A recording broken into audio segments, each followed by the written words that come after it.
उनका मोहरा तो यूनुस है। वो नहीं चाहते कि बीएनपी भी लोकतंत्र में आए। अगर कल बीएनपी लोकतंत्र में आएगी तो तारिक रहमान की भी मजबूरी है हिंदुस्तान के साथ अच्छे रिलेशन बनाने।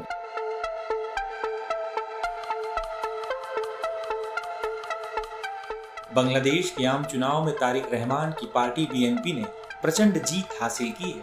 299 सीटों में से तारिक रहमान की पार्टी ने 210 से ज्यादा सीटों पर जीत हासिल की है, जो 150 के बहुमत के आंकड़ों से काफी ज्यादा है। जमात इस्लामी के नेतृत्व वाले कई दलों के गठबंधन को शिकस्त का सामना करना पड़ा है। चुनाव नतीजों के बाद अब ये पूरी तरह साफ हो गया है कि अंतरिम सरकार की जगह अब नई सरकार का गठन होगा और बीएनपी प्रमुख तारिक रहमान बांग्लादेश के अगले प्रधानमंत्री बनेंगे।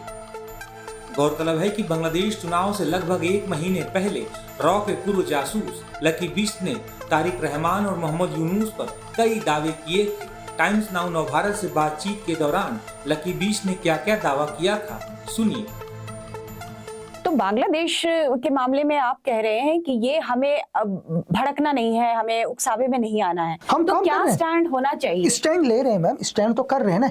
आएगी बांग्लादेश में दोबारा लोकतंत्र आएगी मैम, मैं आपसे यहाँ कह के जा रहा हूँ। आज नहीं तो कल यूनुस खान यहाँ से भागकर जाएगा, ऐसा नहीं है। आपको क्या बांग्लादेश में मैम हिंसा फैलाई, क्या कहते हैं ये अपने इसका नाम क्या है, नाम भी भूल गया मैं इसका, जो एक हत्या हुई थी इसकी लड़के की, हाँ उस्मान हादी। हाँ। ब्लेम किसके ऊपर लगाया था मैम? हिंदुस्तान के ऊपर लगाया था। उनकी एक ऑडियो रिवील हुई थी, उनके एक अधिकारी की ऑडियो शायद मेरे ही चैनल के थ्रू, मेरे ही उसके थ्रू एक ऑडियो रिवील करी मैंने।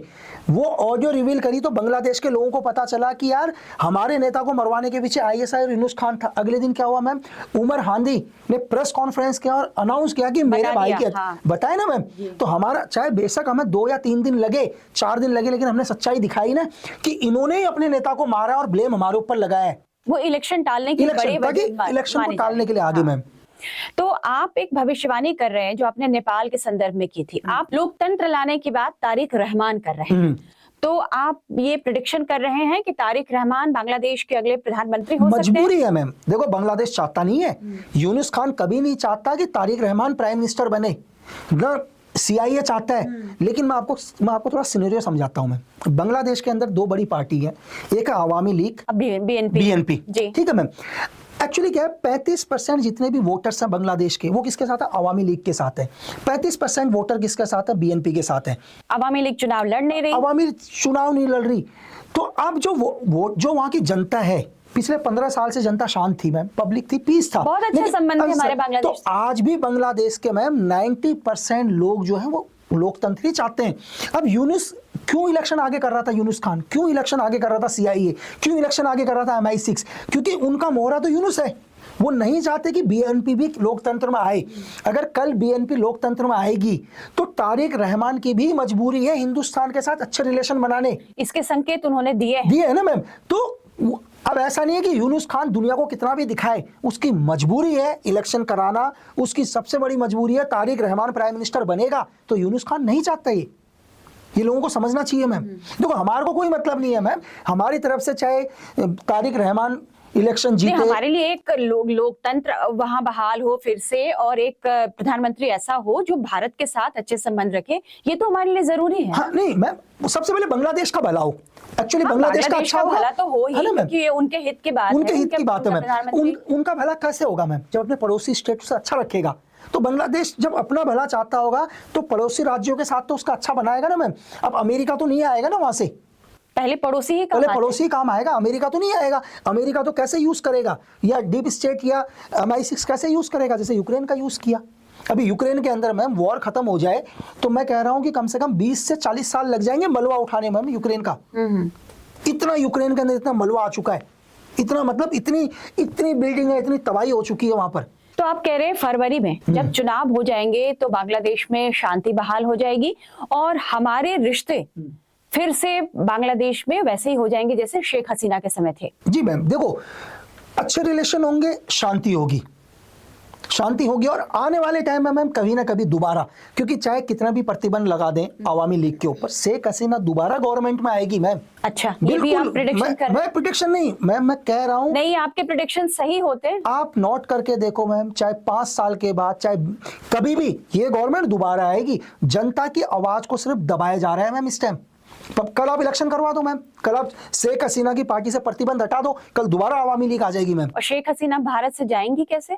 नहीं, मैं कह रहा हूं अभी उनके लिए सुरक्षित माहौल नहीं है। ये मैंने कहा प्रतिबंध उनके ऊपर से हट जाए, बीएनपी पर से, आवामी लीग से प्रतिबंध हट जाए। हाँ। आप मत बुलाओ शेख हसीना को, आप इलेक्शन करवाओ मैम, आपको रिजल्ट दिखेगा। और हम नहीं कर यार, हम थोड़ा जा रहे हैं मैम, मैं तो वोट डालने नहीं जा रहा हूँ ना।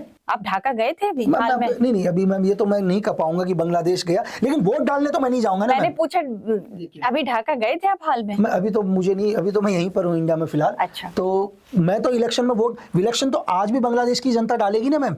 हाँ, जनता तैयार है। जनता तैयार है ना। हाँ। तो क्यों प्रतिबंध लगा रही है?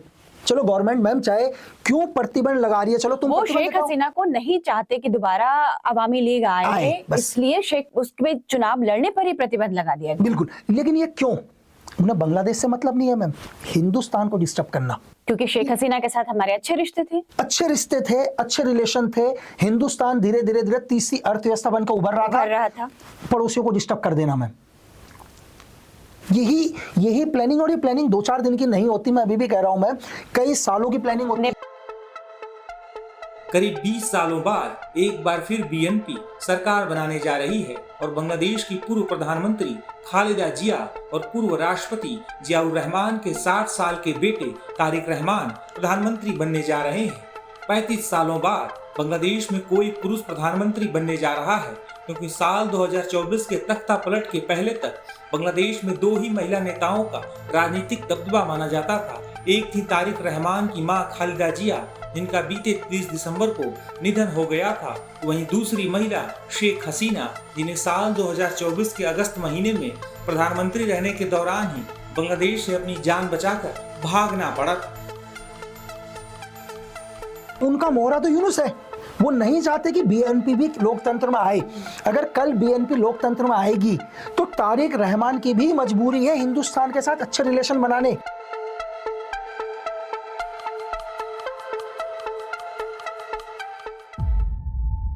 जीरो हमने इन्वेंट किया, हमने बताया दुनिया को, जहां योग है वहां रोग नहीं। सबसे पुरानी सभ्यता है हमारी। गुलामी से तो और देश भी लड़े भाई, पर आजादी के लिए अहिंसा का रास्ता बस हमारा था। अपने पसीने से जमीन सींचता किसान और घर में घुसकर मारने वाले जवान, बस इसी मिट्टी ने जने। इसके हाथ ने जब थामा जज्बा तो इतिहास रचे।